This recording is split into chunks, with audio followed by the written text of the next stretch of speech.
Antes de empezar, quiero invitarte a que te suscribas al canal y actives la campanita para no perderte ninguno de mis videos. Tu apoyo me motiva a seguir trayéndote más historias como esta.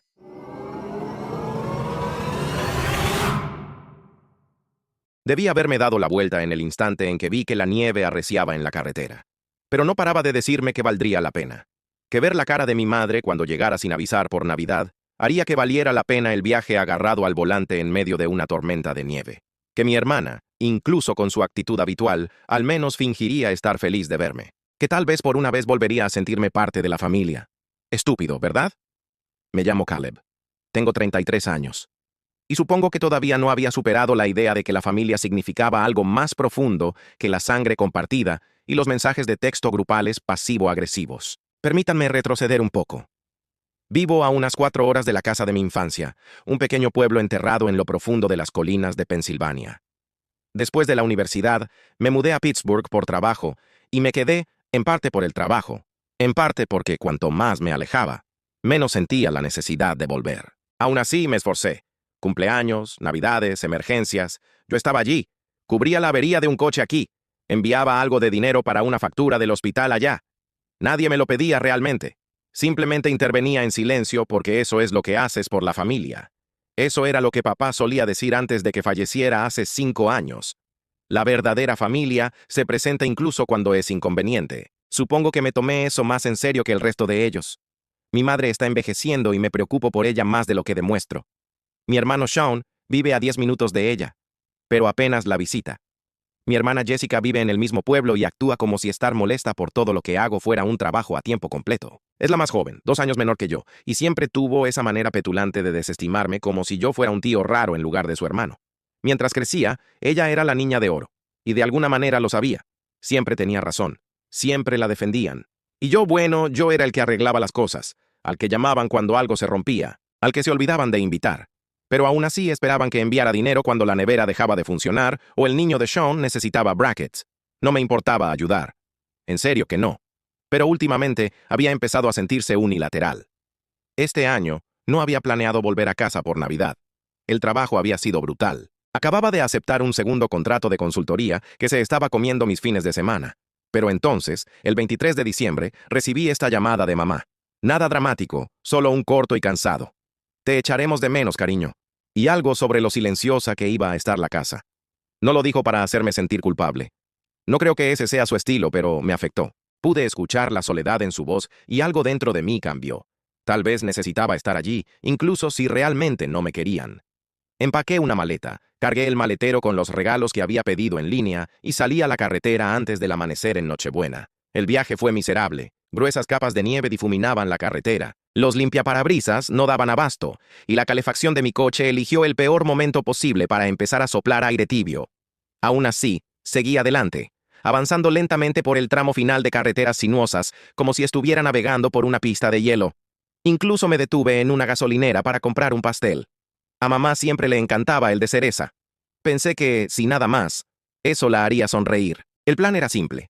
Llegar a la hora de la cena, sorprender a todos, tal vez quedarme a pasar la noche si el camino seguía mal. No llamé con antelación porque, bueno, ese era el punto, una sorpresa. Cuando llegué al camino de entrada, noté algo extraño de inmediato. La casa estaba a oscuras. No había luces de Navidad, ni resplandor de las ventanas.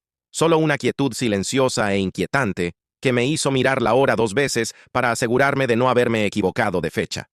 Pude ver el SUV de Jessica estacionado al frente, y algunos otros coches familiares, el Toyota destartalado de Sean, y el sedán más nuevo para el que ayudé a ser cofirmante de mamá la primavera pasada. Así que la gente estaba allí. Estaban todos allí dentro, sin mí. Subí al porche, mis botas crujiendo la nieve fresca, equilibrando el pastel en una mano y una bolsa de regalos envueltos en la otra. Llamé a la puerta. Nadie respondió. Llamé de nuevo. Finalmente, escuché pasos. La puerta se abrió solo unos centímetros. Y allí estaba Jessica, su cabello perfectamente liso, recogido en una cola de caballo. Una ceja levantada, como si acabara de ver a un vendedor en su porche. «Caleb», dijo como si no estuviera segura de que fuera yo. Sonreí, genuinamente emocionado a pesar del frío. «¡Sorpresa! Pensé en venir en el último minuto.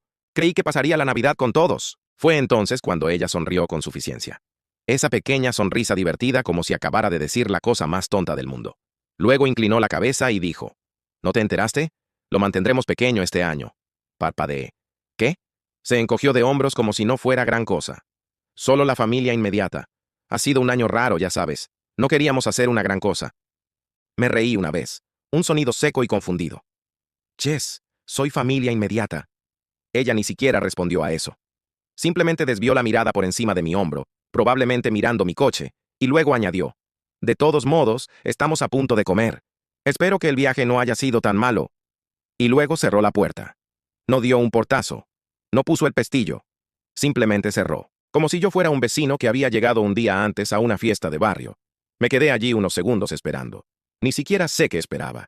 Tal vez que otra persona viniera a la puerta. Tal vez mamá escuchando mi voz y apresurándose. Pero nadie vino. No se encendieron luces. Ninguna risa o música flotó a través de las ventanas. Solo silencio y el sonido del viento arreciando. El pastel se resbaló un poco en mi mano mientras me daba la vuelta y caminaba de regreso a mi coche. Puse los regalos en el maletero. Me deslicé en el asiento delantero y me quedé allí un rato, dejando que la calefacción balbuceara inútilmente. Mis manos temblaban, pero no por el frío. Ni siquiera había encendido el motor cuando mi teléfono vibró.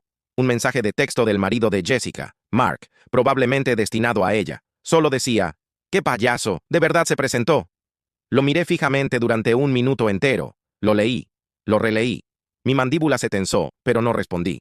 No pedí una explicación. Solo sonreí. Una sonrisa tranquila que se sentía extraña en mi cara. Luego abrí mi aplicación bancaria. Para cuando salí del camino de entrada, la nieve caía más fuerte y la carretera que tenía por delante estaba vacía. Pero en mi mente, todo se había vuelto muy, muy claro.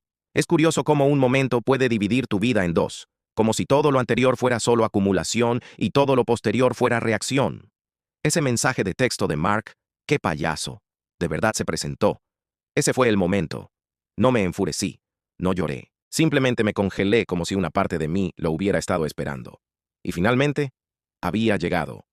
La confirmación, la prueba de que no estaba todo en mi cabeza, que no importaba cuántas facturas cubriera, no importaba cuántas veces dejara lo que estaba haciendo para ayudar, no era más que un chiste a mis espaldas. El viaje de vuelta fue un borrón.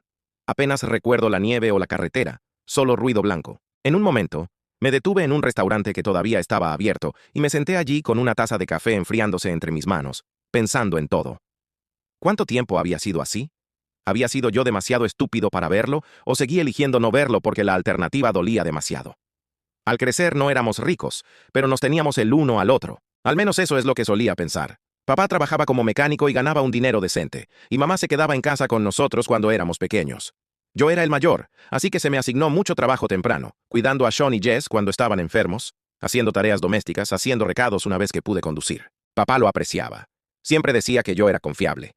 Yo vivía por esa palabra, confiable. Se sentía como alabanza y amor envueltos en uno.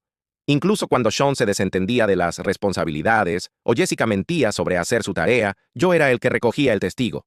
No me importaba. Pensé que eso era lo que significaba ser el hermano mayor, que si seguía siendo confiable, me respetarían por ello. Pero a medida que crecíamos, confiable se convirtió en invisible. Jessica comenzó a salir con Mark en la escuela secundaria, y todos lo trataban como al hijo pródigo. Fue capitán del equipo de fútbol, fue a Penn State con una beca y tenía ese encanto de vendedor de coches usados que hacía que todos comieran de su mano, excepto yo. Siempre tuve la sensación de que, bajo las sonrisas y los apretones de manos, él no me respetaba. Pensaba que era blando o aburrido porque no me bebía un paquete de 6 cervezas en cada barbacoa familiar, ni hablaba de deportes como si fuera una religión. Pero yo me mantuve educado. Por Jess, después de que papá falleció, las cosas cambiaron drásticamente. Él había sido el ancla, el que se aseguraba de que las cosas se mantuvieran justas. Sin él, Jess comenzó a asumir más control sobre las reuniones familiares. Sean entraba y salía, siempre con alguna excusa sobre el trabajo o los niños. Y mamá. Ella solo quería paz. Nunca le gustó la confrontación. Entonces, cuando Jess comenzó a imponer sus planes y a saltarse reglas, lo dejó pasar. Todos lo hicieron. Todos menos yo. Recuerdo un año, esto fue hace 2 Navidades, llegué con regalos. Me había esmerado en cosas que cada uno de ellos había mencionado meses antes. Jess abrió el suyo, un cuaderno de cuero hecho a mano, del que una vez había hablado maravillas durante una llamada, y apenas lo miró antes de decir, «Oh, ya me compré uno». Sean ni siquiera desenvolvió el suyo. Dijo que lo haría más tarde. Mientras tanto, vi a Jess repartir bolsas de regalo llenas de bombas de baño baratas y vino de gasolinera y cera lavada como Martha Stewart. Y el asunto del dinero, esa era otra capa. Nunca hice un gran problema de ello. Cuando el coche de mamá se averió, le pagué al mecánico directamente. Cuando Sean fue despedido y no pudo pagar el alquiler, le envié $1,200 sin decir una palabra. Cuando Jessica y Mark compraron la casa de sus sueños y necesitaron ayuda con los costos de cierre, confirmé una línea de crédito de $10,000 para que pudieran calificar. Prometieron pagarla rápidamente. Eso fue hace 18 meses. La última vez que comprobé, todavía estaban haciendo pagos mínimos. Lo que no me di cuenta, lo que me negué a permitirme darme cuenta, fue que cada vez que ayudaba, me querían un poco menos. No más, menos, porque me convertí en una utilidad, no en una persona. El tipo que transfiere dinero cuando se le pide. El tipo que asiente y sonríe y nunca se opone. Un grifo que podían abrir cuando las cosas se ponían difíciles. Y cuanto más me quedaba callado, peor se ponía. Hubo un momento el verano pasado que debería haber sido mi llamada de atención. Había conducido para visitar a mamá por su cumpleaños. La llevé a su restaurante italiano favorito. Le compré flores. Incluso la sorprendí con una tableta nueva, porque se había estado quejando de que la vieja se congelaba. Estuvo radiante toda la noche. Pero cuando regresamos a su casa, Jess y Mark ya estaban allí. Sin regalos, sin cena, simplemente sentados en el sofá esperando. Jessica echó un vistazo a las flores y dijo, «Vaya, ¿compensando de más?» Me reí, pensando que estaba bromeando, pero no lo estaba. Ella continuó. «Sabes que no es una competencia, Caleb. No tienes que seguir tratando de comprar afecto». Me quedé atónito. Miré a mamá, esperando que dijera algo para detenerla, pero ella solo sonrió torpemente y cambió de tema. Y eso fue todo. Me fui temprano a la mañana siguiente, la tableta todavía en su caja sobre la mesa de café. Después de eso, comencé a retirarme un poco. Dejé de llamar tan a menudo. No me ofrecía ayudar a menos que alguien preguntara, pero las solicitudes aún llegaban. Sutiles, indirectas. El calentador de mamá ha estado fallando, pero está bien. Ya lo resolveremos. O es posible que los niños no reciban mucho por Navidad este año, pero sobrevivirán. Culpa disfrazada de actualizaciones casuales. Y cada vez cedía. Enviaba dinero. Hacía llamadas. Reservaba citas. Porque confiable, ¿verdad? Lo que nos lleva a esta Navidad. Después de ese viaje, después de esa puerta en mi cara, después del mensaje de texto de Mark, necesitaba espacio. Pasé la Nochebuena solo en mi apartamento. No encendí la televisión. No comí. Simplemente me senté allí tratando de decidir qué significaba todo esto. No solo lo que hicieron, sino lo que haría yo ahora, porque algo dentro de mí se había movido. No se había roto. Simplemente se había realineado. No respondí al mensaje de texto. No llamé a nadie. Simplemente abrí mi aplicación bancaria y comencé a desplazarme por cada pago recurrente vinculado a ellos. La línea de crédito de Jessica. En pausa. Pagos automáticos para las facturas de servicios públicos vencidas de Sean. Cancelados. La tarjeta de comestibles de mamá. La había estado recargando todos los meses desde que papá falleció. Desaparecida. No por despecho, sino por claridad. Si yo era un payaso, el circo estaba cerrado. El verdadero punto de ruptura, sin embargo, el momento que retorció el cuchillo, llegó en la víspera de Año Nuevo. No había hablado con nadie desde Navidad, ni mensajes de texto, ni llamadas, solo silencio. Supuse que se sentirían avergonzados o aliviados, probablemente esto último. Pero alrededor de las 8:00 p.m., recibí una llamada de un número desconocido. La dejé ir al buzón de voz, luego otra y otra. Finalmente llegó una de Sean. Respondí. «Hola», dije sin emoción. «Tío», jadeó por el teléfono como si acabara de correr una milla. «¿Dónde has estado?» «Ocupado», respondí. «¿Qué pasa?» Él dudó. «Está bien, mira, no sabía que Jess iba a hacer eso. Lo juro. Pensamos que no venías. Eso es lo que ella nos dijo. Dijo que dijiste que tenías trabajo. ¿Me preguntaste?» «No, pero... ¿Así que le creíste?» Silencio. Luego dijo. «Está bien, pero escucha. Mark está enloqueciendo ahora mismo». Eso llamó mi atención. «¿Por qué?» Otra pausa. «Solicitó un préstamo con garantía hipotecaria la semana pasada. Fue denegado. Dijo que su crédito se vio afectado. Algo sobre el cofirmante que se retiró». No dije nada. «¿Quitaste tu nombre de la línea de crédito?», preguntó, su voz elevándose. «Todavía no», dije. «Pero lo haré a primera hora de la próxima semana». «Caleb, vamos, hombre. Eso le afecta a mamá también». Esa parte me hizo reír. Qué gracioso. No parecían preocupados por cómo sus acciones me afectarían a mí. Estaba a punto de colgar cuando él añadió algo que hizo que mi sangre se congelara. «Está vendiendo la casa». Me congelé. ¿Qué? Jess dijo que era idea de mamá, pero no sé. Está sucediendo rápido. Como ya tiene un comprador alineado rápido.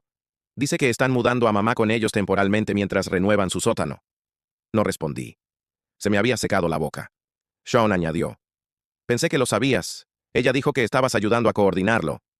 Estaban vendiendo la casa de mi infancia a mis espaldas, y le dijeron a Sean que yo estaba involucrado, que yo estaba ayudando. Esa fue la traición. No solo la puerta, no solo el mensaje de texto, sino el robo de mi lugar en la narrativa familiar. La estaban reescribiendo en tiempo real, cortándome como si nunca hubiera existido. Y mamá, ella se lo permitió. No dormí esa noche. En cambio, comencé a hacer un plan.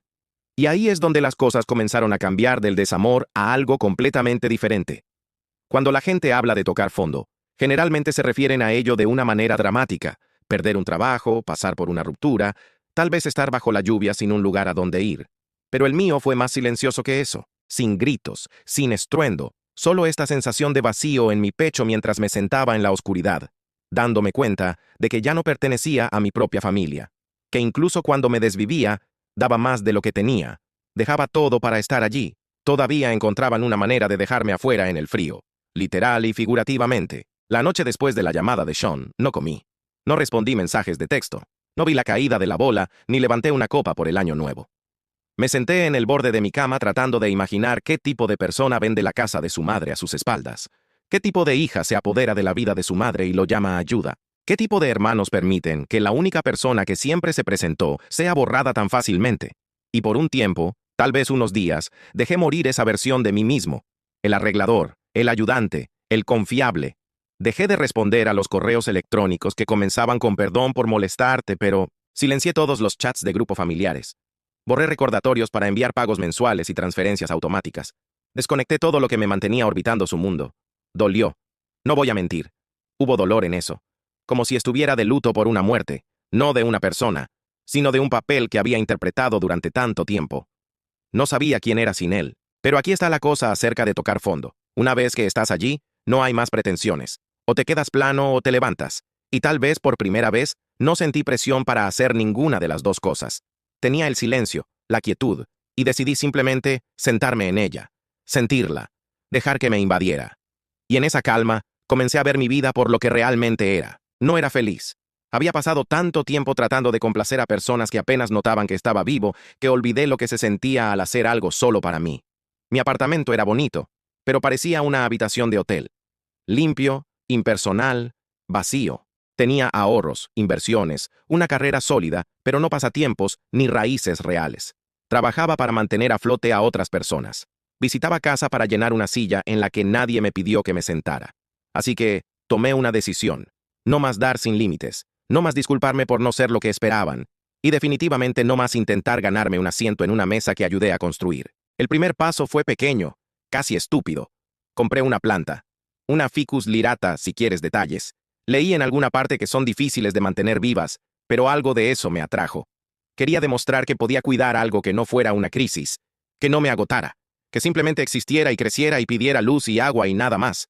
Luego me tomé una semana libre del trabajo. Les dije a mis clientes que iba a desconectarme. Reservé una cabaña 2 horas al norte y dejé mi teléfono apagado durante 5 días. Sin mensajes de texto, sin correos electrónicos, solo silencio.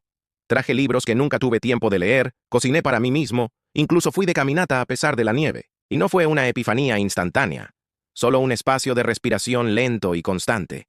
Tiempo para pensar sin la voz de otra persona en mi cabeza. Cuando regresé, comencé a hacer inventario, no solo de mis finanzas, sino de mi vida. Miré mi apartamento y pregunté, ¿qué me pertenece realmente? La mayor parte no. Vendí muebles que no amaba. Cancelé suscripciones que no usaba. Reorganicé mi horario en torno a cosas que me daban energía, no que la agotaban. Incluso comencé a ir al gimnasio de nuevo, algo que no había hecho desde mis 20 años. Al principio se sintió forzado, pero luego se convirtió en un hábito. Y el hábito se convirtió en terapia. Es curioso. Cuando dejas de derramar todo en personas que no lo valoran, te das cuenta de cuánto te queda para darte a ti mismo. El trabajo repuntó de nuevo en febrero. Conseguí un nuevo contrato a largo plazo con una empresa de marketing de Chicago. Mucho dinero, horario estable. Les gusté tanto que me ofrecieron un contrato para consultar por mi cuenta. Por primera vez, sentí que mi éxito no estaba ligado a las emergencias de otra persona. Era mío, construido desde cero. También comencé a reconectarme con personas con las que había perdido el contacto. No familiares, sino viejos amigos, compañeros de piso de la universidad, un chico con el que solía tomar café antes de que se mudara a Boston. No les conté todo, solo comencé a preguntarles cómo estaban, a enviar mensajes de texto primero, a invitar a la conversación, y lentamente comenzó a formarse un nuevo círculo, uno que se sentía más ligero, menos transaccional. Me encantaría decir que esto arregló todo dentro de mí, pero eso sería mentira. Todavía había noches malas. Noches en las que me despertaba de sueños de la mañana de Navidad, donde todos se reían y yo estaba llamando a la puerta desde afuera. Noches en las que me preguntaba si debería haber luchado más por un lugar en esa familia. Si alejarme significaba rendirme o finalmente elegirme a mí mismo. Pero cada vez la respuesta se sentía más clara. Luego, alrededor de marzo, sucedió algo inesperado. Mamá llamó. Miré la pantalla por un minuto antes de contestar. No había escuchado su voz en más de 2 meses. Hola, cariño, dijo como si nada hubiera pasado. ¿Cómo estás? Hice una pausa. Estoy bien, solo trabajando mucho. ¿Y tú? Ella dudó por un instante. He estado ocupada. Eso era nuevo. Por lo general, llenaría el silencio con cumplidos incómodos. Esta vez se sentía como si estuviera andando con cuidado. ¿Sabes? Me enteré de que has estado incomunicado, dijo. Jessica dijo que estabas pasando por algo. Casi me río. ¿Pasando por algo? ¿Como si tuviera gripe? Sí, dije con calma. Necesitaba espacio. Silencio. Luego dijo. Sabes, yo no sabía que venías por Navidad. Esperé. Ella me dijo que cancelaste. Dijo que tenías un proyecto grande pendiente. Yo ni siquiera... Caleb, no sabía que estabas en la puerta. Mi estómago se hundió. Así que cuando ella la cerró, ¿no estabas allí? Aún no. No, dijo ella en voz baja. Yo estaba arriba. Mark me dijo que era un vecino. Luego escuché que la puerta se cerraba y pregunté quién era, y Jess dijo, no te preocupes por eso. No hablé, solo me quedé con eso. ¿Por qué no me lo dijiste? Preguntó. ¿Hubiera cambiado algo? Ella no respondió a eso. En cambio dijo, están vendiendo la casa. Jessica ha estado presionando mucho. Dice que ya no puedo manejar las escaleras. ¿Puedes? Me canso, claro, dijo. Pero no me estoy muriendo, y nunca dije que quisiera mudarme. Entonces, ¿por qué lo estás haciendo? Otro silencio. Porque no sé cómo detenerla. Ella hace que todo suene tan razonable, tan útil. Ella no está ayudando, dije con más firmeza de lo que pretendía. Ella está tomando. Lo sé, susurró mamá, pero es todo lo que tengo aquí. El peso de eso se instaló pesadamente entre nosotros, porque lo que quería decir pero no dijo fue, tú no estás aquí, ya no. Esa llamada despertó algo en mí. No perdón, todavía no, pero claridad. Mamá no era malvada, solo estaba cansada. Y Jess era el tipo de persona que interviene cuando alguien está cansado y los convence de que el control es cuidado, que la manipulación es amor. Y supe entonces que tenía que hacer algo, no para recuperarlos, no para ser el héroe, sino porque había límites que no debían cruzarse, y Jess había cruzado todos y cada uno de ellos. Comencé a investigar la casa, la escritura, la financiación. Resulta que el nombre de mamá todavía estaba en todo, pero Jess había presentado papeleo para un poder notarial 3 meses antes. Revisé los registros públicos, el nombre del comprador, una empresa. Cuando rastreé el rastro hasta Mark, se estaban vendiendo la casa de mamá a sí mismos. Eso no era solo turbio, eso era fraude. Y de repente, mi pequeña y tranquila vida de plantas, sesiones de gimnasio y autorreflexión tenía una nueva misión. Pero antes de actuar, necesitaba estar seguro. Necesitaba verlo por mí mismo. Así que, conduje durante horas, justo como antes. Sin tormenta esta vez. Solo carreteras despejadas y una cabeza más clara. Aparqué a 2 casas de distancia, caminé por la calle, miré la casa en la que crecí. Ahora con un cartel de «Se vende» al frente y una pegatina de «Bajo contrato» pegada encima. No llamé esta vez, solo toqué el timbre y esperé. La puerta se abrió de golpe, y allí estaba ella, Jessica, con una de esas sonrisas petulantes de «Ya sé que tengo el control». Tenía los brazos cruzados como si hubiera estado ensayando este momento frente al espejo. Detrás de ella, podía escuchar el sordo tintineo de platos y risas débiles. Reunión familiar, probablemente. Nadie me lo había mencionado. No esperaba verte, dijo con una inclinación de cabeza. Debes estar perdido de nuevo. No respondí. Solo le di una mirada a la que no estaba acostumbrada. Tranquilo, concentrado, distante. Necesito hablar con mamá, dije. Ella está descansando, respondió Jess demasiado rápido. Han sido unas semanas estresantes. Seguro. Esperaré. Ella dudó, probablemente sintiendo que cualquier versión de Caleb que solía pasar por alto no era la que estaba parada frente a ella ahora. Abrió la puerta más, claramente sin querer una escena en el porche. Mamá estaba en la sala de estar, acurrucada en el sofá con una manta sobre las rodillas. Parecía más vieja, más frágil de lo que recordaba. Sus ojos se levantaron cuando me vio y se abrieron con algo parecido a la culpa. Pero no me dijo que me fuera. «Hola, cariño», dijo, con voz débil. «No esperaba...» Levanté una mano suavemente. «No te preocupes, no me quedaré mucho tiempo». Jess flotaba detrás de mí como un gorila custodiando un club nocturno. Necesito preguntarte algo, dije, manteniendo mi tono suave. ¿Querías vender la casa? Ella dudó. Jess dijo que es lo mejor, murmuró finalmente. Y supongo que la configuración del sótano será más fácil, menos escaleras. ¿Pero querías hacerlo? Presioné. Su labio tembló ligeramente. No, en realidad no. Eso fue todo lo que necesitaba escuchar. Me volví hacia Jess. Poder notarial, lo presentaste en octubre. Su expresión se congeló. Nunca se lo dijiste a mamá, dije. Hiciste que firmara algo sin explicarle lo que significaba. Yo no, comenzó, pero la interrumpí. Pusiste la casa en venta bajo una LLC. El nombre de Mark está en ella. Se la están vendiendo a ustedes mismos. Su boca se abrió, se cerró y se abrió de nuevo. Tú no entiendes cómo funciona nada de esto. Oh, sí lo entiendo, dije con calma. También sé que es fraude, abuso de ancianos. Si alguien quisiera iniciar acciones legales al respecto... Caleb, susurró mamá, sentándose más derecha, alarmada. Jess se burló.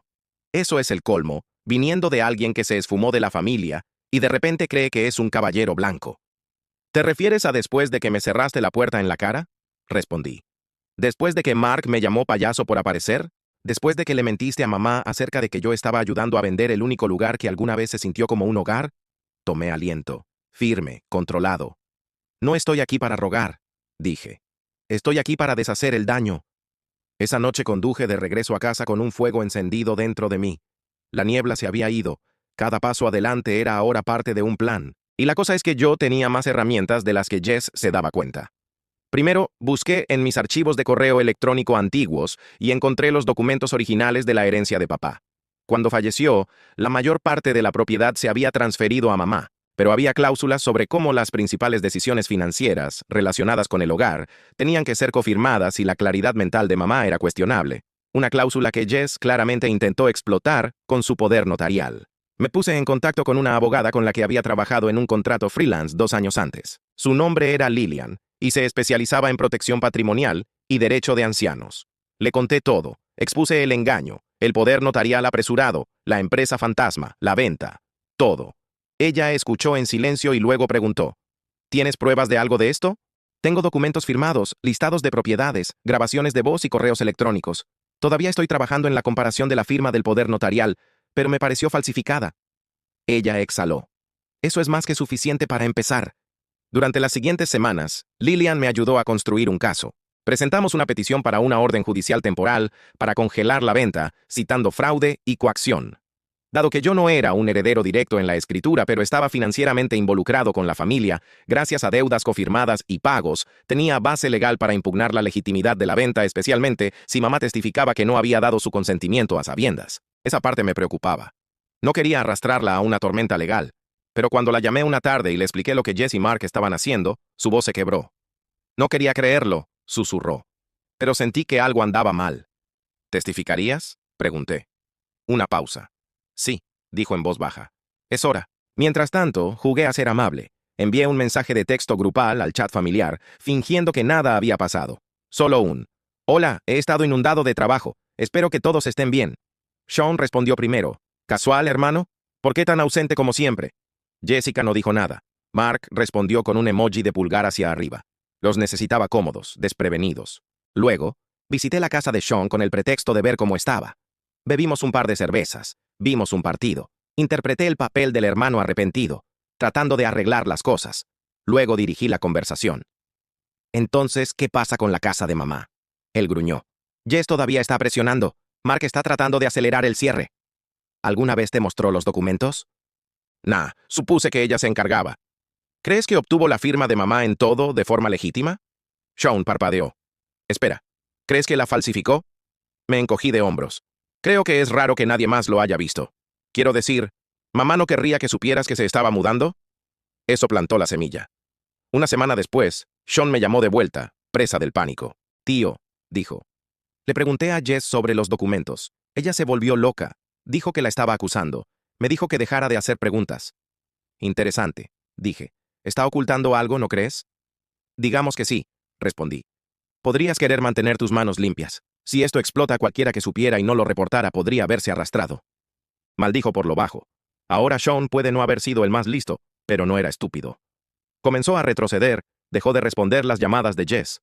No necesitaba que tomara partido. Solo necesitaba que no la protegiera. Los engranajes legales giraron lenta, pero seguramente. Lillian presentó el papeleo. Solicitamos una audiencia de emergencia.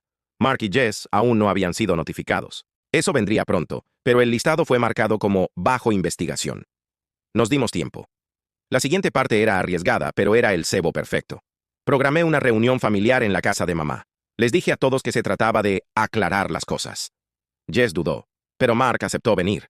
Creo que asumió que iba a ser una intervención incómoda. Tal vez una oportunidad para hacerme gaslighting de nuevo frente a mamá. No sabían que había instalado una nanny cam en la sala de estar. No sabían que mi abogada estaría mirando de forma remota. No sabían que estaba a punto de darles la soga. La mañana de la reunión llegué temprano. Ayudé a mamá a ordenar. Parecía nerviosa, pero resuelta. No iba a permitir que la manipularan más. «No lo verán venir», le dije. Cuando Jess y Mark llegaron, Mark entró como si fuera el dueño del lugar. Jess apenas me saludó. «Entonces», dijo, sentándose en el reposabrazos, «¿querías hablar?» «Quería darles una oportunidad», dije con calma, «de decir la verdad». Mark se rió. «¿La verdad sobre qué exactamente?» «Sobre la venta», respondí. «Sobre cómo intentaron transferir la propiedad de la casa usando una LLC fantasma a tu nombre. Sobre cómo hiciste que mamá firmara documentos que no leyó». La cara de Jess se puso roja. «Eso es ridículo». «¿Lo es? Porque he visto el papeleo y he hecho que un experto en caligrafía revise la firma. No coincide con la de mamá». Ella abrió la boca, pero levanté un dedo. «Le mentiste a Sean, le mentiste a mamá, y ahora tengo una fecha de corte programada». Mark se inclinó hacia adelante, de repente serio.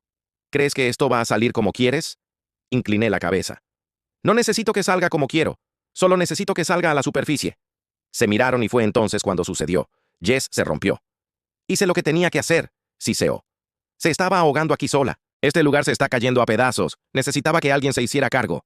Necesitaba ayuda», dije. «No control. Tú no lo entenderías», dijo Mark. «Ni siquiera vives aquí. Solo eres el tipo del dinero. Ya no». Y en ese momento, ante la cámara en la casa de mamá, frente a todos, Jessica me miró a los ojos y dijo las palabras que había estado esperando. «Nunca fuiste parte de esta familia. Solo fuiste una billetera de la que podíamos sacar prestado». Mark no se inmutó. Simplemente asintió como si finalmente ella hubiera dicho lo que ambos creían. No hablé. No necesitaba hacerlo porque la cámara lo captó todo. Y ahora el escenario estaba listo. La caída se acercaba y yo tenía asientos de primera fila. El metraje era innegable. 3 días después de la reunión familiar, la corte concedió nuestra orden judicial de emergencia. La venta de la casa fue congelada indefinidamente. Lillian ni siquiera necesitó discutir mucho. El juez vio el video una vez, negó lentamente con la cabeza y dijo: «He visto suficiente». Las palabras exactas de Jessica. «Nunca fuiste parte de esta familia. Solo fuiste una billetera de la que podíamos sacar prestado».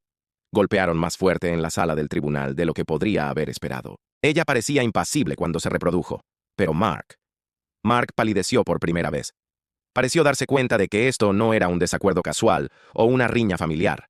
Era real, legal, permanente. Esa audiencia fue solo el comienzo. Mamá revocó oficialmente el poder notarial que Jess la había engañado para que firmara. Lillian presentó el papeleo ella misma y llevé a mamá al notario. En el camino de vuelta, ella miró por la ventana y susurró: «Lo siento, Caleb. Les permití alejarte». No dije nada de inmediato. Solo seguí conduciendo. Finalmente dije: «Yo también les permití hacerlo». Y esa fue la última vez que hablamos de ello. Sin culpa, sin un colapso de sesión de terapia. Solo reconocimiento mutuo. Y para mí, eso fue suficiente.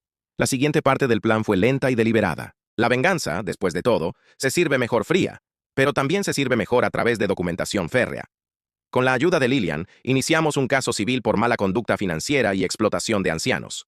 Aún no era criminal, pero fue suficiente para que comenzara el proceso de discovery, descubrimiento de pruebas. Citamos las comunicaciones de Jessica con la compañía de títulos y el papeleo de la LLC de Mark. Resulta que planearon la transferencia de la casa meses antes incluso de hablar con mamá. Incluso habían presupuestado los costos de renovación y listado los ingresos de alquiler proyectados en la reventa. Iban a revender la casa de nuestra infancia, alquilarla como si fuera una propiedad en una hoja de cálculo en lugar de la sala de estar donde pasamos. Navidades, la cocina donde papá me enseñó a arreglar un grifo que goteaba, el pasillo donde mamá guardaba las marcas de lápiz de la tabla de crecimiento para los 3. Fue entonces cuando la ira regresó, pero no la ciega. La concentrada, fría, quirúrgica. Una vez que tuvimos los documentos, los enviamos al banco que tenía la hipoteca de la casa de Mark y Jessica. Elaboré una carta detallada explicando su intento de comprar otra casa bajo una LLC mientras cometían fraude financiero en una propiedad separada. Incluimos anexos, capturas de pantalla y la orden judicial. Los bancos se toman el fraude en serio, especialmente cuando amenaza su inversión. El resultado, su refinanciamiento pendiente fue negado inmediatamente. Luego me puse en contacto con la Asociación de Propietarios, HOA, donde vivían Jess y Mark. Resulta que ya estaban en una situación delicada por no mantener su césped e ignorar repetidas notificaciones sobre un cobertizo a medio construir en su patio trasero. Envié un correo electrónico a la junta de la HOA muy cortésmente y proporcioné evidencia de que la compañía fantasma de Jessica y Mark estaba siendo utilizada en una transacción inmobiliaria cuestionable. No exigí nada, solo sugerí que podría ser de su interés investigarlo antes de que alguien resultara herido o antes de que la historia se hiciera pública. Una semana después, sus multas de la HOA se triplicaron. Se les dio 30 días para poner su propiedad al día o enfrentar gravámenes. Y luego vino la deuda cofirmada. ¿Recuerdas esa línea de crédito de $10,000 que cofirmé para que pudieran comprar su casa? Era hora de cobrar. Rebosé los pagos mínimos automáticos que había estado haciendo y dejé que la cuenta cayera en mora el tiempo suficiente para activar una notificación. Luego me comuniqué con el prestamista directamente y solicité un plan de pago que reflejara mi retiro como cofirmante. Dado que Jessica había violado el acuerdo original, los cofirmantes deben ser informados del uso de crédito importante, tenía motivos para ser eliminado. Llevó tiempo, pero finalmente obtuve una carta que confirmaba que la cuenta era ahora responsabilidad exclusiva de ella. Debían $8,700 en ella. El golpe de gracia, su crédito se hundió rápidamente. Mark intentó solicitar una nueva tarjeta en enero. Negado. Jess solicitó una pequeña subvención para negocios. Negada. Su hipoteca, su coche, incluso sus servicios públicos de repente se volvieron mucho más difíciles de gestionar. Sean, a su favor, se mantuvo al margen. Después de que el video salió a la luz me envió 2 palabras. Lo siento, no respondí. No lo necesitaba. Él no era el enemigo. Solo era alguien que aprendió por las malas que el silencio tiene consecuencias. Para abril, la venta de la casa se había cancelado. Mamá se quedó. Contraté a un contratista, pagado con mi propio dinero, sin crédito, para añadir un salvaescaleras y arreglar la fontanería. Le compré cortinas nuevas. Reemplacé la alfombra vieja de su dormitorio. Lloró cuando vio los cambios. No me merezco esto, dijo. Te mereces algo mejor, respondí. Esto es solo el comienzo. Y lo decía en serio. Mientras tanto, Jess y Mark se estaban desmoronando. Habían puesto un depósito para una segunda casa, asumiendo que podían revender la de mamá para cubrir los costos. Cuando la venta se congeló, perdieron el depósito. Su agente de bienes raíces los abandonó. Comenzó a correr la voz en el pueblo de que estaban bajo investigación. No criminal, pero aún así suficiente para incomodar a la gente. Luego, en junio, recibieron una notificación formal de la oficina de Lillian. Los estábamos demandando por daños emocionales y financieros. Y aunque le dije a Lillian que no me importaba el dinero, ella insistió. Esto no es solo por venganza, dijo. Es por precedente. Jess intentó darle un giro en Facebook, publicando mensajes crípticos como «Qué gracioso cómo la gente finge que le importa cuando les conviene, y la familia no significa nada. Cuando la codicia está involucrada». No respondí, pero algunos de nuestros primos mutuos sí. Uno de ellos, Sophie, publicó un comentario que decía «¿Te refieres a codicia como robar la casa de tu mamá?». La publicación fue eliminada una hora después. Finalmente, Mark intentó llamarme. Dejé que sonara. Luego recibí un mensaje de voz. Su voz estaba cansada, derrotada. «Mira, hombre, lo entiendo, estás enojado, pero esto se está saliendo de control. Podríamos perderlo todo. Jess se está desmoronando. Solo por favor, hablemos». Guardé el mensaje de voz en una carpeta etiquetada «Cierre». No hablamos. A finales del verano vendieron su casa con pérdidas. No podían pagar la hipoteca. La HOA había presentado gravámenes. El banco se negó a refinanciar. Se mudaron con los padres de Mark al otro lado del estado. Jessica intentó seguir publicando como si todo fuera normal, pero incluso su Instagram comenzó a desvanecerse. Menos selfies en la playa, más fotos de atardeceres y frases sobre sanación. Nadie se dejó engañar. En cuanto a mamá, ella está mejor. Hablamos semanalmente ahora, a veces más. No presiono. Simplemente me presento como siempre lo hice. Pero esta vez sin la necesidad de ser reconocido por ello. Reemplacé esa necesidad con algo mejor. Límites, fuerza, respeto propio. Y yo comencé a viajar. Visité Denver, luego Portland. Tomé clases de cocina, hice nuevos amigos, Me reconecté con viejos. El ficus lirata en mi apartamento, todavía vivo. Prosperando, de hecho. Lo llamé Walter. No me preguntes por qué. Simplemente se sintió bien. Una noche, no hace mucho, mamá y yo nos sentamos en el porche, el mismo en el que estuve aquella nochebuena nevada cuando Jess me cerró la puerta en la cara. Miró a la calle y dijo, ¿sabes? Solía pensar que la paz venía de mantener a todos felices, pero he aprendido que viene de estar al lado de personas que te respetan. Sonreí. Sí, dije. A mí también me tomó un tiempo aprender eso. Nos sentamos en silencio por un rato. Las luciérnagas parpadeaban en el jardín. En algún lugar de la manzana, un perro ladró. La casa olía a café caliente y a cera para madera. Finalmente mamá preguntó, ¿crees que alguna vez se disculpará? No respondí de inmediato. Luego dije, tal vez, pero no es lo que estoy esperando. Ella asintió y nos sentamos un rato más, porque yo ya no estaba esperando. Ya había ganado, y la mejor parte, nunca lo vieron venir.